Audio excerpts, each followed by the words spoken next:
출애굽기 앞부분은 노예에서 구출받은 이스라엘의 이야기였습니다. 보통 출애굽 이야기라고 할 때 바로 이 앞부분을 말하는 거죠. 하지만 출애굽기는 모세가 이스라엘에게 십계명과 성막 건축에 대한 지침들을 주는 이야기도 있습니다. 그리고 이 두 부분을 하나로 연결해 주는 것이 바로 이 이야기죠. 이스라엘 민족은 이제 이집트에서 나와 멀리 떨어진 곳 시내산 기슭에 있습니다. 여기서 하나님의 임재하심이 극적으로 빽빽한 구름 가운데 나타납니다. 잠깐 하나님의 임재에 대해 이야기해 봅시다. 하나님의 임재를 이해하는 것이 아주 중요합니다. 창세기 처음 에덴 동산에서 사람은 하나님과 함께 있었죠. 그들은 하나님과 가까운 관계였고 참 좋았습니다. 그런데 사람은 반역했고 그 관계는 깨졌으며 하나님이 계신 곳에 가까이 갈 수 없게 되었죠. 나중에 하나님은 아브라함에게 약속하시길 하나님의 복을 모든 민족에게 주겠다고 하셨죠. 또 하나님과의 관계와 하나님의 임재에 대한 회복도 약속했습니다. 다시 시내산으로 돌아와서 하나님의 임재는 이제 그들 앞에 나타났습니다. 그것은 실제로 너무 두려운 일입니다. 하나님께서는 지금 이스라엘을 그분과의 특별한 관계로 초대하고 있는 것입니다. 이 관계를 설명하는 말이 바로 언약입니다. 그것은 하나님과 이스라엘이 법적으로 동의하는 것입니다. 이것은 특별한데 왜냐하면 하나님께서 지금까지 이스라엘에게 무엇을 하라고 요구하지 않고 단지 그분을 신뢰하기만 하라고 하셨었습니다. 그러나 이제 하나님께서는 이스라엘에게 어떤 일을 하라고 요구하십니다. 사실 굉장히 많은 것들을 명령하죠. 많은 법들을 주십니다. 그것은 십계명을 포함하는데 만약 그들이 이 명령에 순종하면 그들은 세상 나라들에게 하나님을 나타내는 민족이 될 것입니다.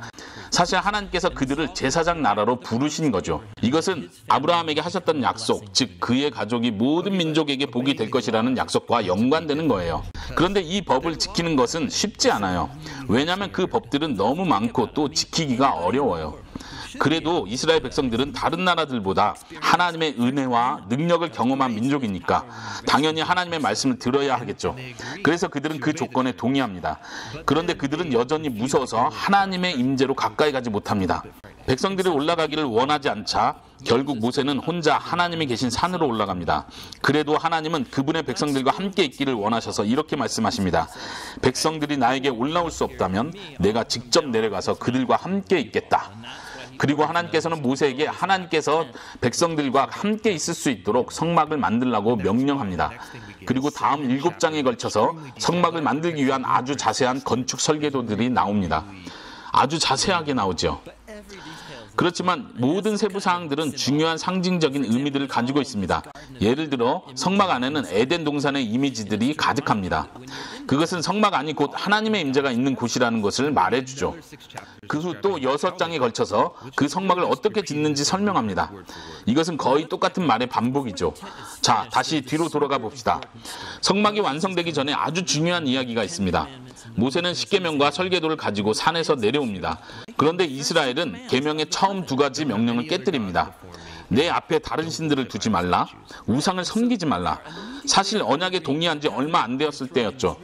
그들은 의식적인 축제를 벌이고 우상에게 절하고 있었어요.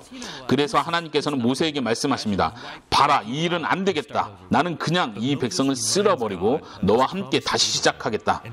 그러나 모세는 하나님께 아브라함의 언약을 생각하시라고 말하면서 그들을 살려달라고 간청합니다. 왜 하나님께서 아브라함의 언약을 생각하셔야 하나요?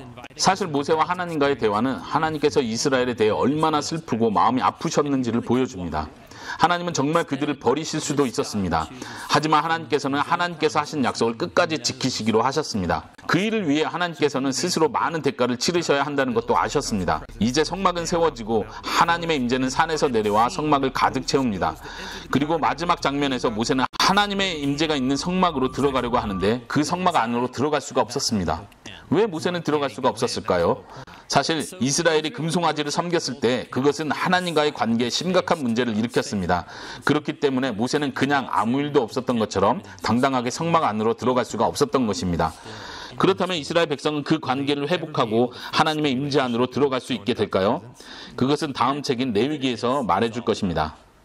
Hey, this is John. And this is Tim. We believe the Bible is one long story, and so we like to look at each individual book and see how it's designed to fit in that story. We also take core themes of the Bible and see how they develop from the beginning of its story all the way through to the end. We're a nonprofit, and we'd love your help to make more videos. Go to jointhebibleproject.com and see what video we're raising money for right now. We just hit 25,000 subscribers on YouTube. Totally awesome. You could be the next one. You could download full resolution versions of this video and all of our videos. You could find study guides. It's all for free at jointhebibleproject.com.